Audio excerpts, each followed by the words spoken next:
Hello everyone, warm welcome to Super Coaching Regulatory Bodies YouTube channel by Testbook. My name is Madhav Sir. I welcome you all in a very important session, that is your finance current affairs. You know this very well if you're preparing for regulatory body exams. Finance current affairs is going to play a really very important role where we cover the news from the financial world, we cover the banking updates, and most importantly, we cover the RBI updates, which include the RBI circulars, RBI notifications, RBI press release. Even we discuss the RBI bulletin, and in the past, on Sunday itself, we have started our discussion on the RBI annual report as well. So before we start the discussion, may I have a reply in the comment section that yes, I am audible, visible, everything is fine, we are good to go, so that we can begin the discussion without any further delay. Quickly reply in the comment section that everything is fine, we are good to go, so that we can begin the discussion without any further delay.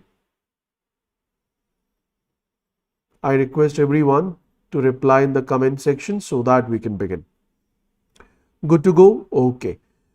First of all, guys, I hope you all have must gone through with the annual report of RBI, where we have discussed the first phase of this particular report, and rest of the phases will be discussed in the upcoming sessions to go. I will be taking 2 or maybe 3 more sessions on the same, where we will be discussing in much detail about the same topic, that is annual report of RBI. Okay? Chalo ji. So let's get started with the today's session. And before I start, if you want to download the PDF of this session, the PDF of this session is available on my Telegram channel. You can scan the code in order to join the Telegram channel. Let's start the discussion with the first news, and the first news is right now on your screen.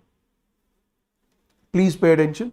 The news talks about women's online banking participation in rural India increased. So we have a data which I'm going to discuss with you. This data is basically talking about online banking services which are consumed by urban as well as rural public. We will be discussing about the digital divide between rural and urban population. Along with that, we'll discuss the gender inequality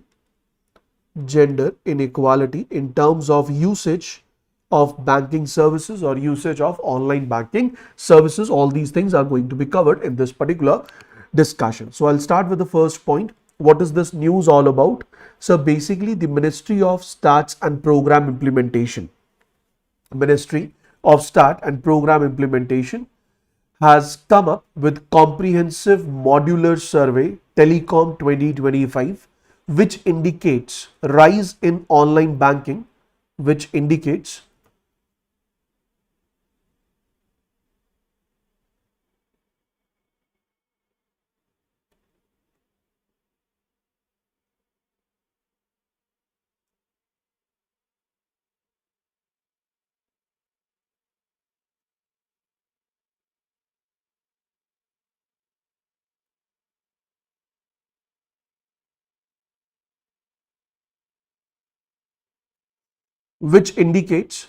rise in online banking capabilities among women in the rural India.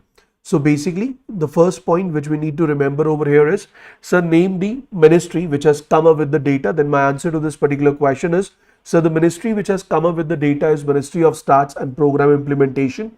What is the name of the survey? Sir, it is Comprehensive Modular Survey Telecom 2025. And in this particular survey, it has been indicated that there is a rise in online banking capabilities among the women in rural India. This is really very important. You can utilize this particular data in order to answer the MCQ based questions, and this data will be helpful for you while writing a good descriptive answer related to digital payments, related to online banking, related to women participation in the online banking. So for different aspects, this data is important. Second point says, this survey was conducted in early 2025. This is something which I'm just giving you for the reference point. There is no need to memorize this data. So what is the reference? So the reference says the survey was conducted back in early 2025, which has covered around 35,000 households, out of which 19,000 households were from rural areas and around 16,000 households were from urban areas. If I talk about the total individuals who have been surveyed, it's around 1.4 lakhs. And if I talk about only rural public or rural individuals, it's around 82,000. So what I'm trying to say, if I talk about this particular survey,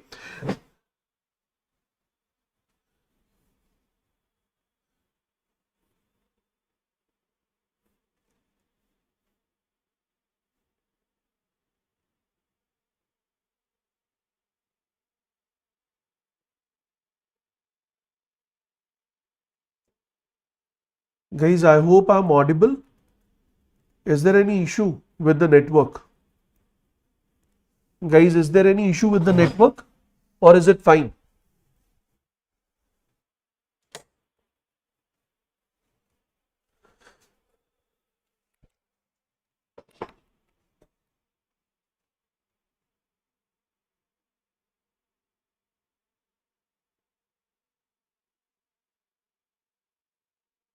Please let me know in the comment section. Is it fine?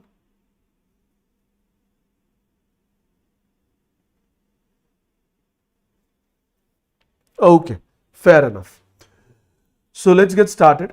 So what I was talking about the survey has been conducted for, what is the survey size? Sir, it is around 35,000 households, 19,000 household in rural areas, and on the other side we have around 16,000 household in the urban areas, and the total of 1.42 lakh individuals have been surveyed. What is important with respect to the examination point of view? So with the examination point of view, the first point, which is really very important, it says that 30% of the women in rural areas, they can perform online banking transactions. So 30% of the women in the rural areas, they can perform online banking transaction. This percentage was 17.1% in the previous year. That means there has been an improvement, and this improvement has been witnessed that 30% of the women in the rural areas, they can perform online banking transaction, in which I include RTGS, NEFT, even I include the payments like IMPS, NEFT, RTGS, along with that online making, as at the time of online purchase, you are making the internet banking, you are using the internet banking service and making the payment. That all comes under the category of online banking transaction. So this is 30%, which was 17.1% in the previous year. Now you must be wondering, sir, in rural area, if this increase has been witnessed, obviously this increase is because of the young population, because the young population, not only in urban area but in the rural area also, they are getting well connected to the banking services, to the digital services or digital payments. So this is the same reason due to which the percentage has increased from 17 to 30%, because the coverage in the young population category has increased. So if you can see, young women 15 to 24 years of age, they have witnessed doubled the percentage. That means around 51.4% of the women in the age group 15 to 24 years living in rural areas, they are capable to perform the online transactions. Last but not the least is rural men reported higher percentage at 73.3%, which was last year, or last to last year, it was 40.2%. So here, this is the point where you need to check the gender disparity or the gender inequality. So as you can see, in rural area itself, in the rural areas itself, 30% of the population, 30% of women, they are capable to perform the online transaction. But in rural areas, 73.3% of men, they are capable enough to perform the online transaction. So this is the gender inequality which has been witnessed in the rural area, Moving on to the second point. The next point talks about, in the urban areas, online penetration is obviously high, with 62.4% of the respondents aged 15 years and above, they can perform this transaction. So remember that If you ask me, overall nation, 48.9% of the surveyed population, or I would say 48.9% of the population in the age group greater than 15 years, they are capable to perform online banking transaction. They are capable to perform online banking transaction, out of which in urban areas, the percentage is 62.4%. In urban areas, the percentage of online capability is what? So that is 62.4%. This is the data which you need to remember. The next point is important regarding the UPI. So if I talk about UPI, so UPI has emerged as one of the most important and preferred channel for the online banking. Remember this point. In rural areas, 86.7%, in urban areas 74.4% users, they rely only and only on UPI. So the users who are involved in online banking, the users who are involved in online banking, the users who are involved in, I would say, digital banking, out of them 86.7%, they are only and only dependent, on one, that is UPI, and 74% in the urban areas, they are also dependent only and only on one, that is again the same, which we call it as what? So we call it as UPI. Is this point clear? Moving on to the next point. What does the next point says? So the next point says online purchasing habits, approximately 24.5% of Indian households, they have made purchases in last 30 days in terms of online purchasing habits, out of which 16% fall in the rural areas and 39.4% fall in the urban areas. So this is the data related to your online purchase habits. This is the data related to the online purchase habit. Last but not the least, is not very relevant with respect to your finance. It is more relevant with respect to the ESI segment, that is internet usage has also increased. So this is the data on internet usage which you can just read. But for finance related, point number 6 is very important, which talks about online purchasing habits. It talks about the dependency on UPI. It talks about urban population capable of making the online transactions. After that, the last point which is important is related to rural areas, women as well as men transaction, as well as the capability of young women in the rural areas to perform online transactions. And this percentage also shows the rural, gender disparity, gender digital divide in terms of utilizing the online banking services. Is this point clear? एक point अगर clear है, एक point अगर clear हुआ है, तो just give me yes sir, so that I can move on to the next news. Moving on to the second news of the day. What does the second news says? Guys, the second news is now on your screen. The second news is very important. It talks about Asian Development Bank. So if I talk about Asian Development Bank, we all know that Asian Development Bank is a multi-nation. It is a multi-nation international organization, development organization, which has been set up with the sole motive of developing the Asian nations. Not only Asian, it is also supporting the other emerging economies, developing economies as well.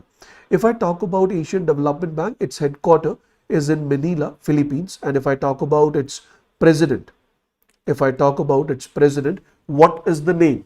What is the name of president of ADB? Any idea, guys? Anyone can give me the answer. Who is the president of ADB? What will be your answer? If this question is asked, then the answer to this particular question is Masato. The answer is Masato Kanda is the president. Masato Kanda is the president of ADB.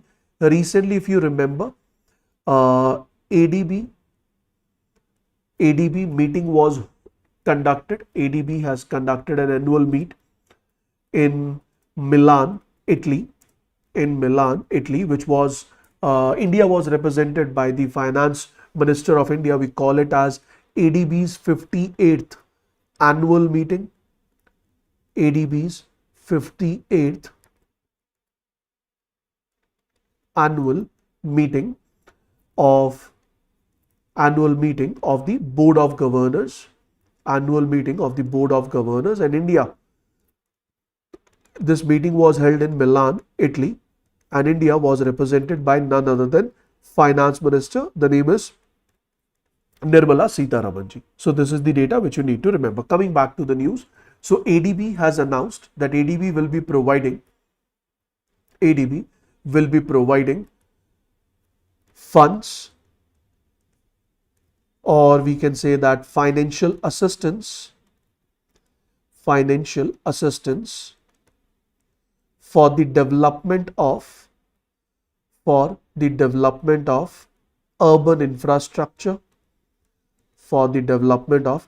infrastructure, and these funds which are going to be provided, so these are going to be provided directly as a loan to the government, which we call it as sovereign debt, as well as it will be provided to the private investors, to the private companies as well. So the private companies, they can also borrow the funds from Asian Development Bank if they are involved in the projects which are trying to, or which are promoting and increasing or resulting in the development of urban infrastructure.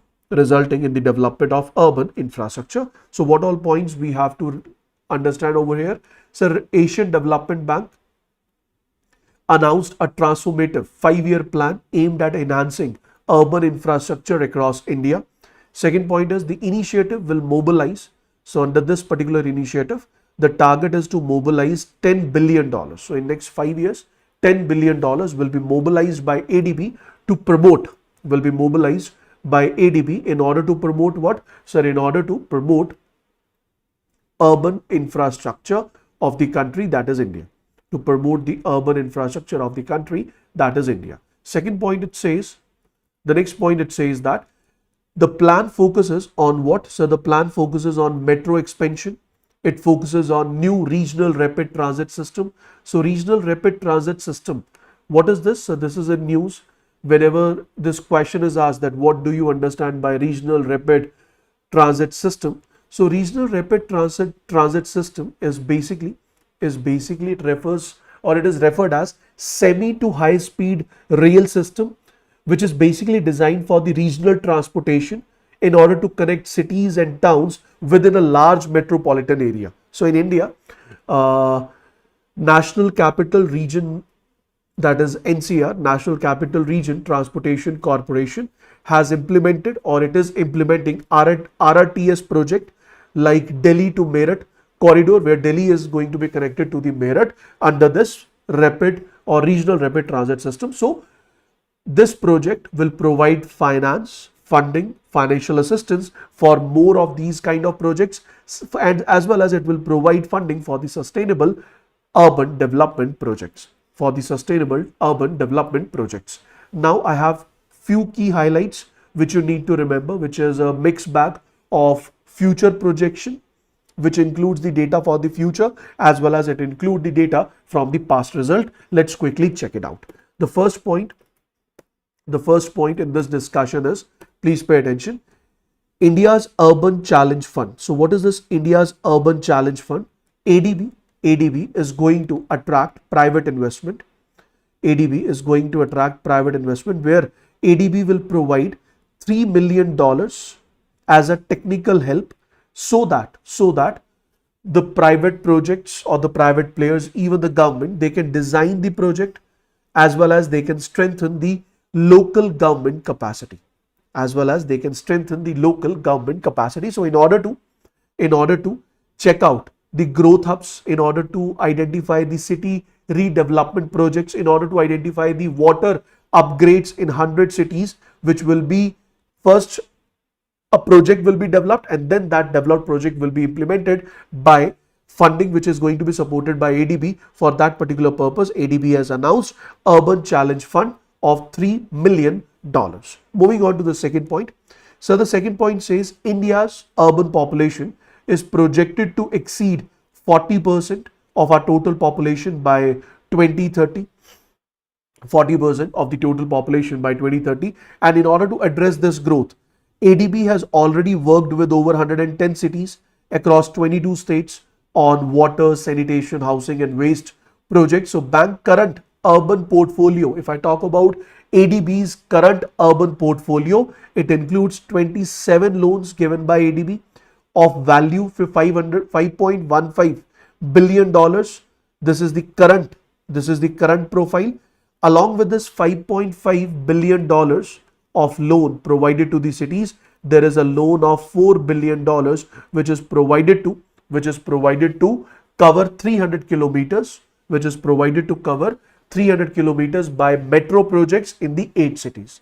So this is the current profile. This is the current profile of Asian Development Bank. And what is the projection for the future? So the projection for the future is ADB is committed to rural development, include initiatives in food system, entrepreneurship, job creation. ADB is ready to lend, very important, ADB is ready to lend $4 billion and $4.5 billion annually in sovereign loans, alongside $1 billion in the private sector funding. So for the promotion of not only urban areas, but for the development of rural areas, for the rural development, ADB has announced that we will be providing a loan. ADB will be providing a loan of $4 to $4.5 billion. This loan will be given to the government, plus $1 billion loan will be given to the private companies, to the private investors who are involved in the urban as well as rural development. Remember that ADB has a long-standing relationship with India under its country partnership strategy for 2023-27. This is very important. Under the country partnership strategy for 2023-27, ADB is prepared to provide $5 billion every financial year, which includes about $1 billion in non-sovereign operations to stimulate additional private investment. So according to country partnership strategy 2023-27, ADB is committed to provide a loan of, or a financial aid of $5 billion every year, out of which $1 billion loan will be given to the private players, will be given to the private authorities. This is the last point which you need to remember. As of April 2025, I'm sharing the latest data with you.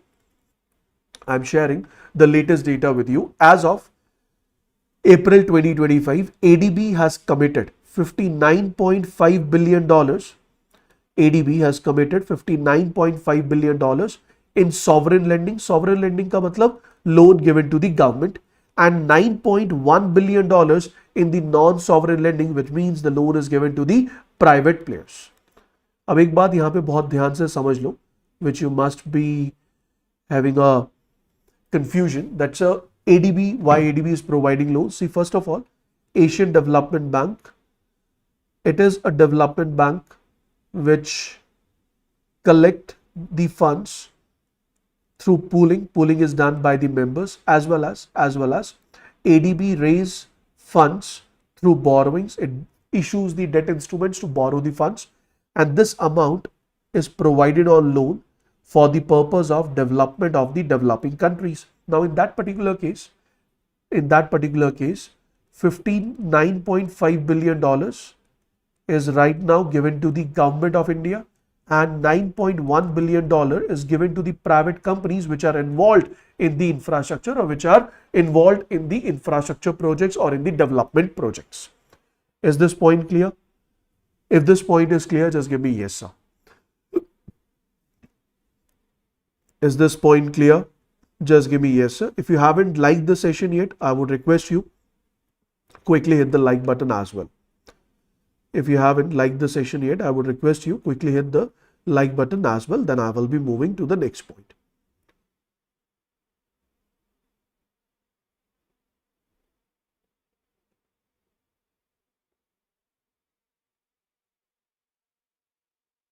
Done, guys? Shall we move ahead? Okay, fine. Moving on to the next point. What does the next point say? Please pay attention. The next point talks about RBI has launched, very, very important news. Please pay attention. RBI has launched Reserve Bank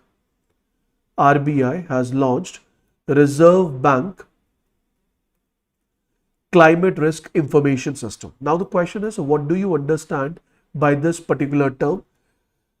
Before I start my discussion on this, we know very well whenever we talk about banks, so banks are prone to different types of risk, in which we include risk like operational risk.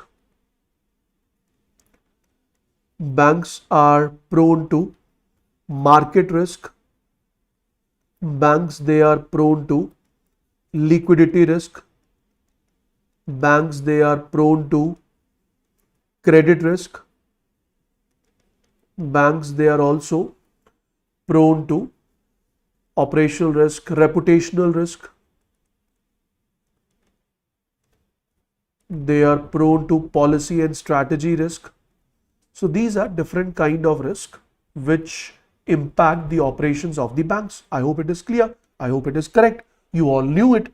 But the point is, sir, according to the initiatives taken by RBI as well as the announcements done by BCBS, banks, they are not only identifying these risks, they are also trying to mitigate the risk. They are also trying to mitigate the risk, and in order to help the banks to mitigate these kind of risk, we have credit provisionings, we have capital reserves, we call it as ratios like capital adequacy ratio, we have capital conservation buffer, we have counter cyclical capital buffer. These all are what? So these are the buffers which are making banks ready to stand strong against the risk, against the stress period. Along that, we have liquidity coverage ratio, we have net stable funding ratio. These all are the initiatives to fight against different risk.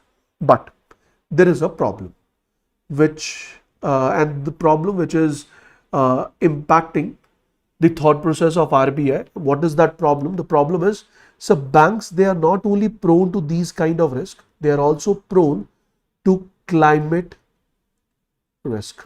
Now you must be wondering, sir, how banks are prone to climate risk. In case of climate risk, we include first type of risk, which we call it as physical risk. So physical risk means the loss to your infrastructure, loss to your asset or infrastructure due to natural disasters.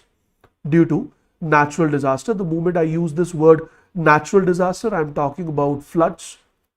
I'm talking about cyclones.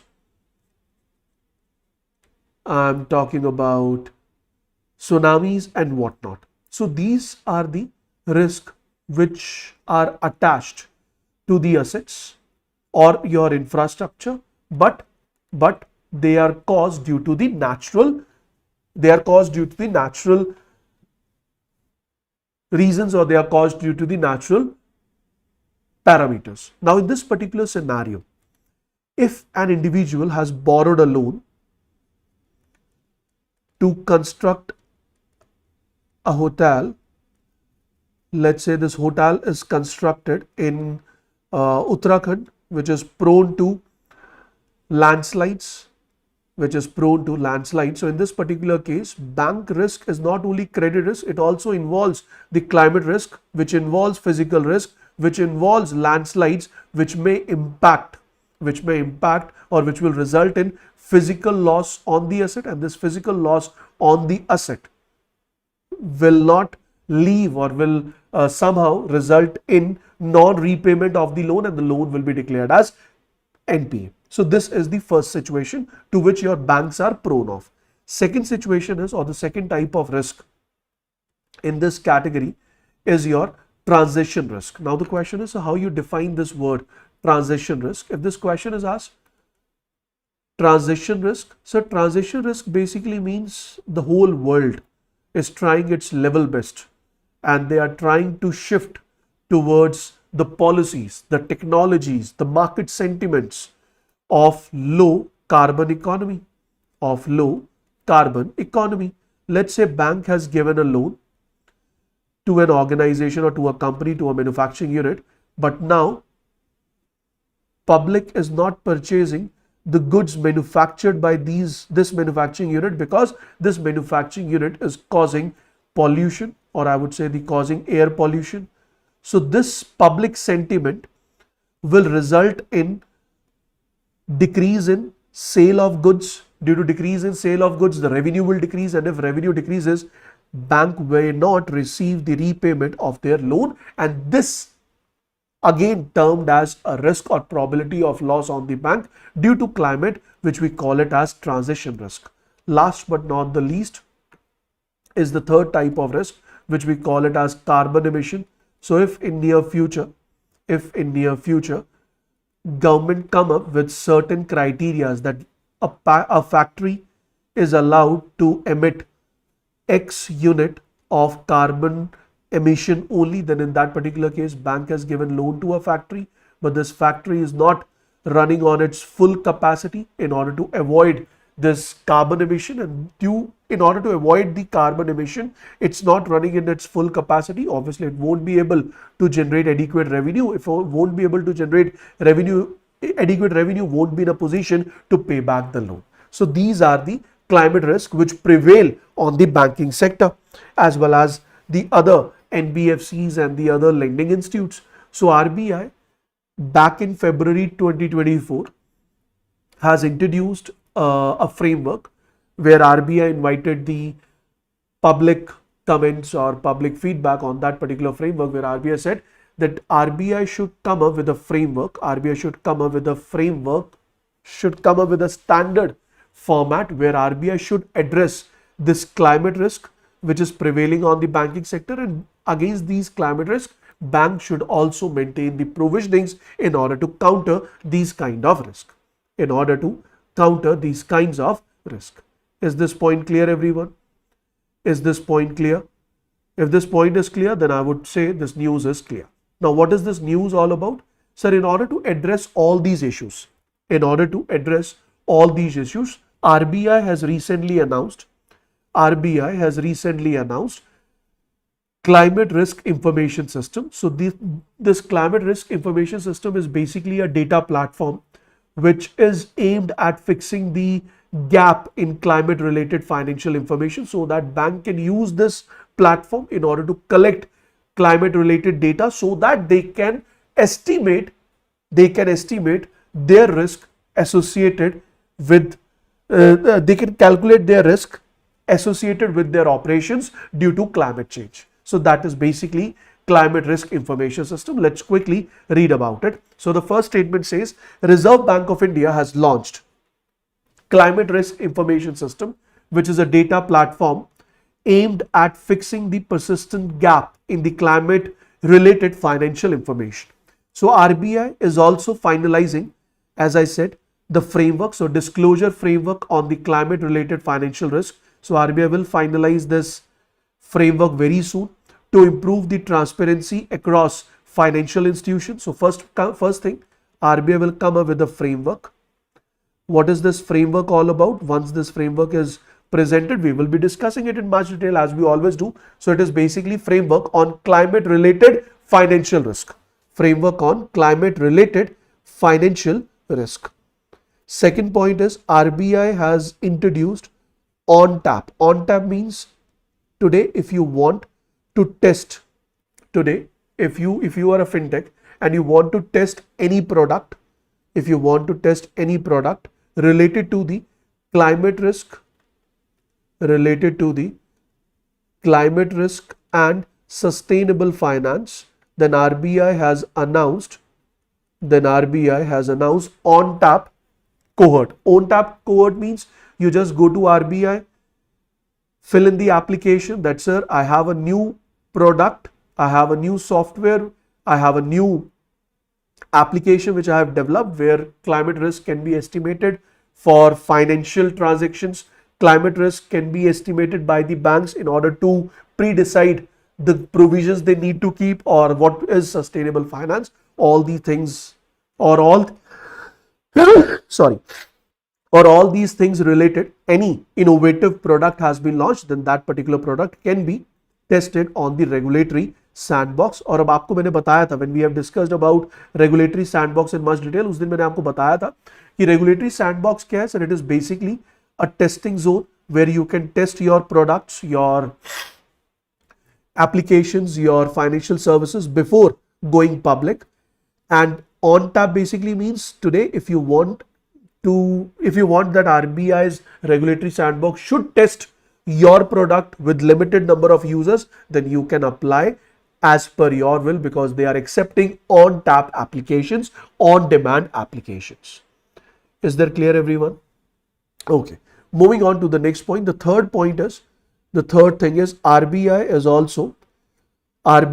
also hosting Greenathon, where RBI is running the competitions, or RBI is coming up with a number of competitions where the participants, they come up to solve the problem related to the financial risk, or I would say climate risk associated with the financial institutes.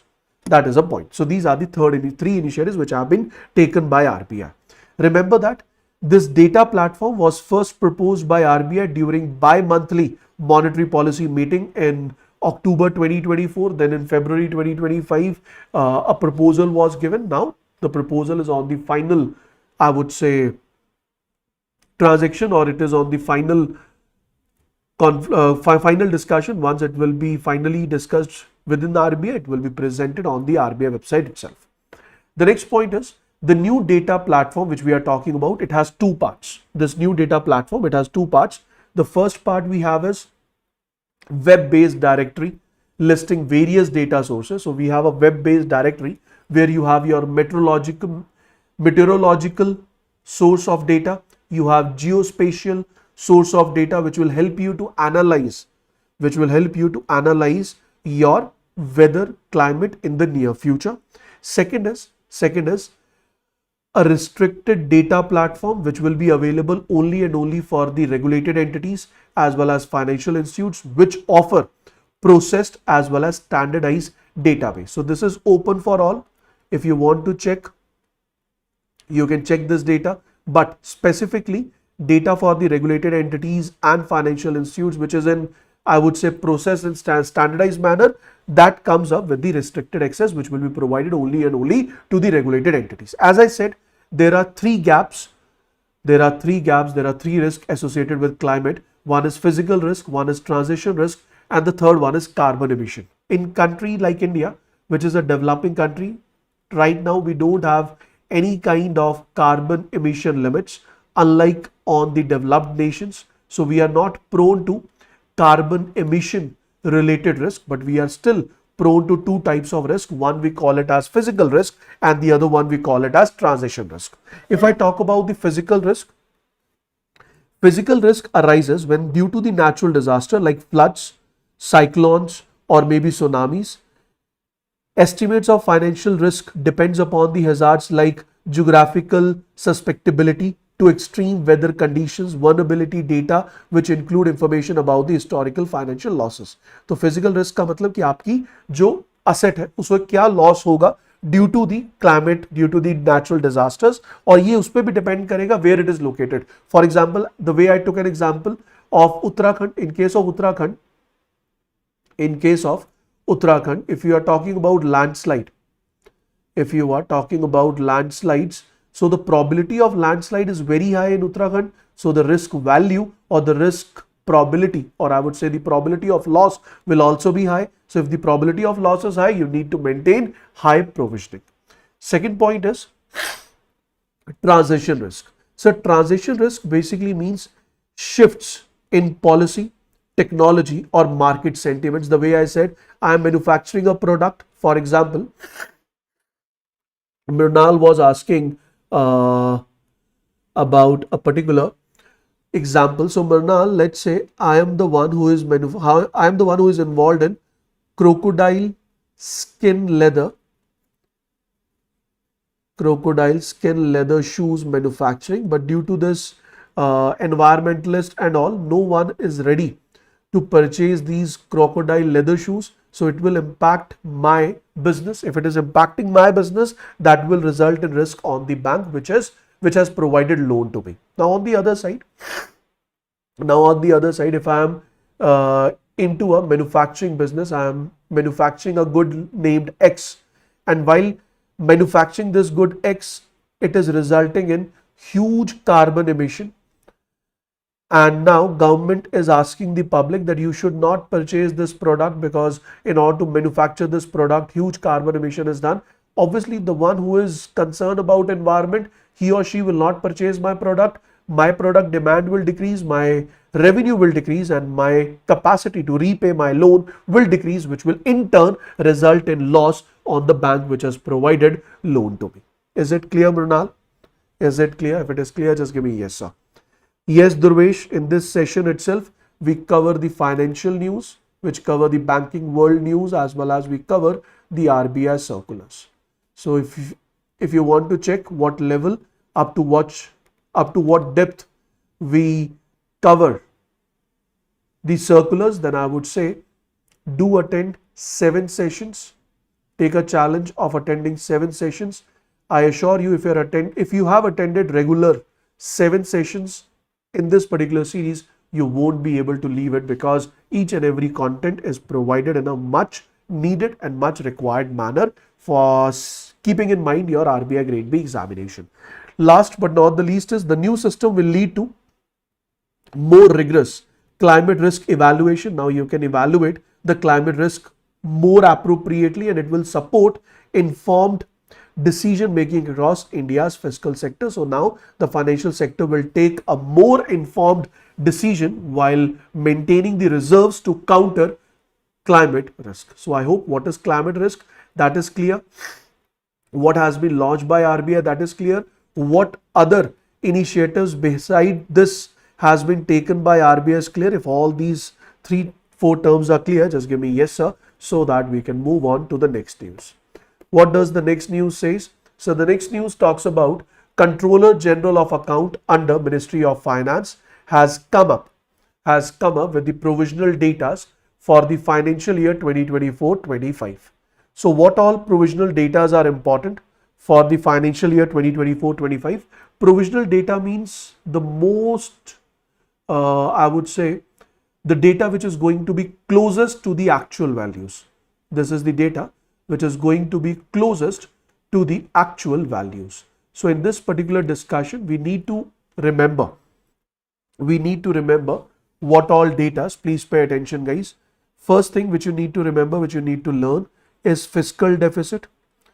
As per the latest estimate, fiscal deficit is expected to be, or the provisional data for fiscal deficit, I hope you all know what is fiscal deficit. That is overall expenditure done by the government minus overall receipts of the government. So here we have the fiscal deficit, which is 515.77 lakh crore rupees. If I calculate it in terms of percentage to GDP, so it is 4.77% of GDP. It is 4.77% of GDP. What was the estimate? If I talk about the budget estimate which was given at the time of presenting 2024-25 budget, it was greater than 16 lakh crore rupees. But when the latest budget, that is 2025-26 budget, was presented, in that budget revised estimates were presented, and revised estimates were 15.70 lakh crore rupees. According to revised estimates, we were expecting that it should be 4.84% of GDP, but now it has dropped down to 4.77% of GDP. एक चीज समझ आ रही है आपको? This is very important, which you need to understand. This is very important, which you need to understand. कि sir अगर आप absolute value देखोगे, the absolute value has increased from 15.7 to 15.77. अगर आप देखो इन दोनों में जो absolute value है वो तो increase हो गई, but in terms of percentage as GDP it has decreased. ऐसा कैसे possible है sir? It is possible because if I talk about the GDP estimates, so GDP estimates are 3,30,068.68 lakh crore rupees. It is the nominal. I hope you understand. Nominal GDP means the GDP calculated on the current prices. This is what? So this is the provisional data. This is the provisional data of GDP. But what was the revised estimate of GDP? So the revised estimate of GDP was 324.11 lakh crore. तो यहां से ये point clear हो गया। कौन सा point clear हो गया कि sir 15.70 lakh crore was 4.84% of GDP, this one, but 15.77 lakh crore is 4.77% of GDP. Which GDP I'm talking about? Guys, I'm talking about the provisional data of 3,30,000.68, 330.68 lakh crore rupees. ठीक है जी, समझ आया point? Is this point clear? Shall I move on to the next point? Shall I move on to the next point? अगला point जो इस सारे discussion में हमारे लिए इंपॉर्टेंट है, the next point which you need to remember is that is related to capital expenditure. If I talk about the capital expenditure for the financial year 2024-25, what is the provisional data? What is the provisional data? Then my answer is, provisional data is 10.52 lakh crore rupees. The provisional data is 10.52 lakh crore rupees. What was the revised data? So revised estimate was 10.18 lakh crore. That means it's doing well. And what was the data for 2023-24? So the data for 2023-24 was 9.49 lakh crores. अब बहुत सारे students आप में से ये सोच रहे होंगे कि सर पता नहीं आप स्क्रीन पे लिख क्या रहे हो. वी हैव अ इशू कि what is the difference between revise data and provisional data. So I am just giving you. देखो, सबसे पहले we come up with the budget estimate. So budget estimate is given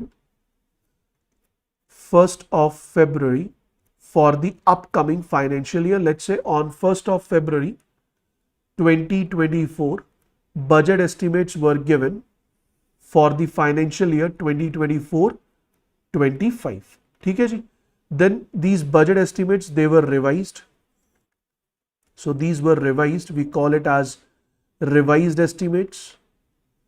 We call it as revised estimates. These were given 1st February 2025 for the same financial year 2024-25.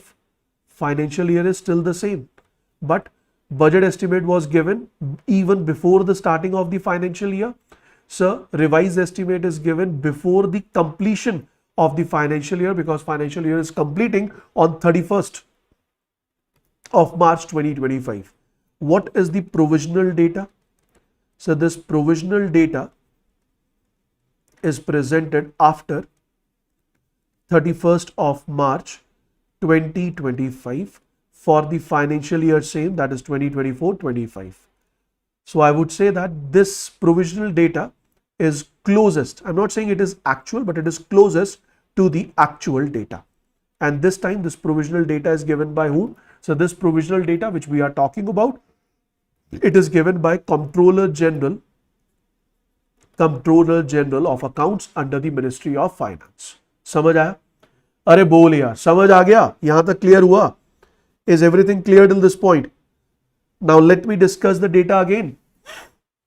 Should I keep on discussing the data? So fiscal deficit data is important. Fiscal deficit data is important. There is no need to remember the data for the budget estimate, just remember the revised estimate. So GDP data is important, capital expenditure data is important, that I have shared with you. Along with this, the next data which is important, that can be net tax revenue. So net tax revenue data is important. Rather than comparing this data with the revised estimate, I'll compare it with the last year data only. So it is 24.99 lakh crore rupees. It is 24.99 lakh crore rupees for financial year 2024-25. For financial year 2024-25, which was of value 23.27 lakh crore rupees for the financial year 2023-24. For the financial year 2023-24. Last but not the least is I have a data for you all that is related to what we call it as non-tax revenue. Non-tax revenue. This is the entire data which you need to remember. In case of non-tax revenue, the value is 5.38 lakh crore rupees. What is non-tax revenue? So non-tax revenue means that revenue which is generated through PSU profits, revenue which is generated from the surplus which has been received from RBI. I hope you remember revenue generated from fees and fines. These all are termed as non-tax revenue, and this was 4.02 lakh crore rupees in the financial year 2023-24. So this is financial year 2023-24. This is financial year 2024-25. I would like to add one more point, that is RBI surplus. So for the financial year 2024-25, RBI has transferred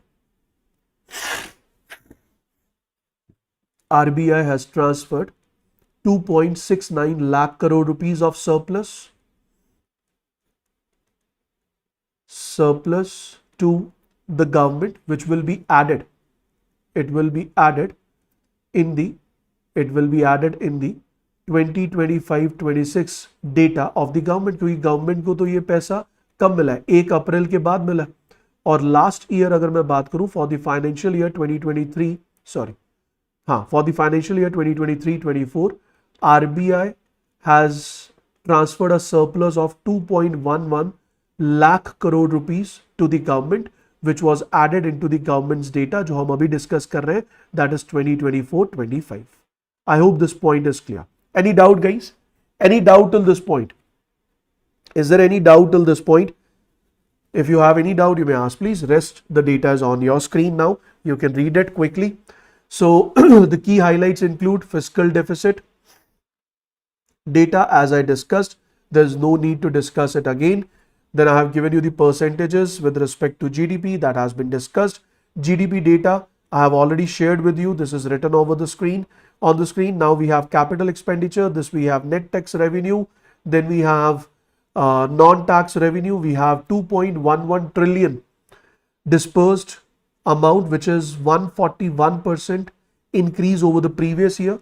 So from 2023-24, we have given 2.11 lakh crore rupees. V means RBI has transferred this fund to the government, and this has witnessed 141% increase with respect to 2022-23.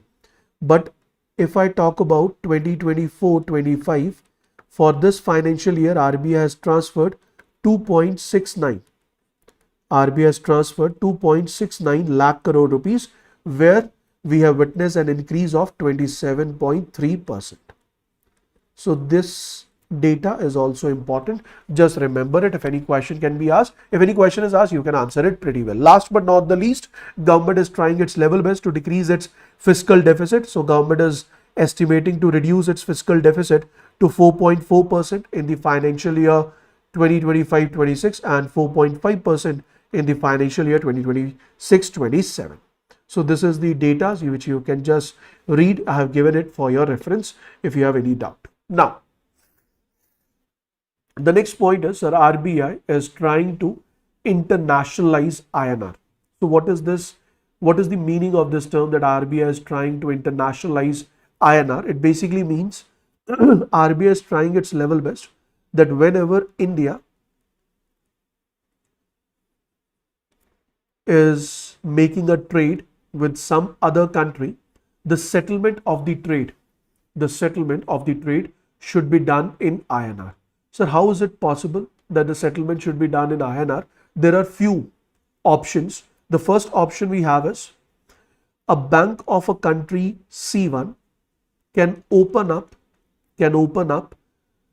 an account in Indian bank. Let's say they open up an account in SBI, and this account will be maintained in INR, which we call it as Vostro account, which means your account with us.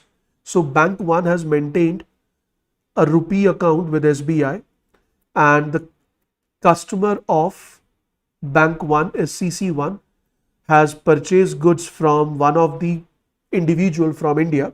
So the moment he has purchased the goods, now it is time to make the payment against these exports done by Indian individual, that is II1. So this CC1 will pay the amount to Bank 1 in its domestic currency, whether it is US, then US dollar. If it is Germany, it will be euro. If it is Russia, it will be ruble. So this bank has received the currency, or this bank has received the funds in the domestic currency. Now the bank which has account in SBI, from the SBI account, this amount will be debited in INR and it will be credited into individual one account. So in this case, the end of import is done, or entire settlement of the export done by India, exports done by India is settled down.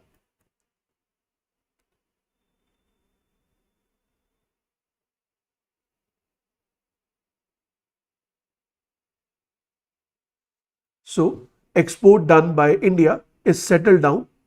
Exports done by India is settled down in which currency? Sir, it is settled down in the Indian rupees itself. Similarly, if Indian bank, let's say SBI, let's suppose SBI is having, a branch in country C1, and if SBI is providing loan to this customer in Indian rupees, then that customer can make the repayment of its exports to India in INR only, which will reduce the dependency on foreign currencies like US dollar, as well as it will increase the circulation of INR in the world. It will increase the circulation of INR in the world. So with respect to this, I have an update for you, which I will be discussing. Please pay attention. I'm just cleaning the screen. Yes. So what is the news all about? Sir, RBI is trying its level best in order to internationalize the Indian rupees. So RBI proposal is that RBI suggested that the domestic banks as well as the foreign branches of Indian domestic banks, they can lend rupees to the non-residents. They can lend loan in rupees to the non-residents or to the foreigners. So initially this would focus on neighboring countries such as Bangladesh, Bhutan, Nepal, Sri Lanka. मतलब क्या हुआ, अगर SBI की branch Bhutan में है तो SBI की branch की मदद से भूटान में लोन दिया जाएगा भूटान की पब्लिक को इन INR, so that they can use this INR in order to pay their travel bills if they are traveling to India, or in order to pay their import bills, whatever goods or services they are importing from India, which will undoubtedly internationalize the INR. It will internationalize the Indian rupees in the world. Okay. So once it is successful, then it will be the same services will be provided to the entire world. So in the financial year 2024-25, India exports to South Asia amounted approximately $25 billion. So out of the total exports, our $25 billion export was done to South Asia, out of which 90% of these exports were dedicated to Bangladesh, Bhutan, Nepal and Sri Lanka. That means ये जो $25 billion का import किया है बांग्लादेश ने, श्रीलंका ने, नेपाल ने या भूटान ने from India, rather than receiving dollars from them against this export done by India, it's better that first we'll give loan to these individuals, or we give loan to the entities which are purchasing goods from India in these countries, and then the repayment will be done in INR alone, which will replace the dependency on dollars to dependency on Indian rupees. That is what has been tried. Not only this, RBI in the past has taken up many initiatives where RBI has asked the banks to open up Vostro accounts in India, as well as RBI has removed the cap on foreign banks. With Vostro accounts, they can even buy the short-term government debts in the country. At present, very important, at present the foreign branches of Indian banks, they are limited to provide loans in foreign currency only, but now RBI is suggesting that the Indian banks, which are holding branches outside India, they will be providing what? So they will be providing loan to the foreign residents, to the non-resident Indians, or to the individual who is not India's resident in the Indian currency. Currently, rupee liquidity in the other countries is available only through the limited number of government-backed credit lines. So right now, INR is available. Reduce this dependence.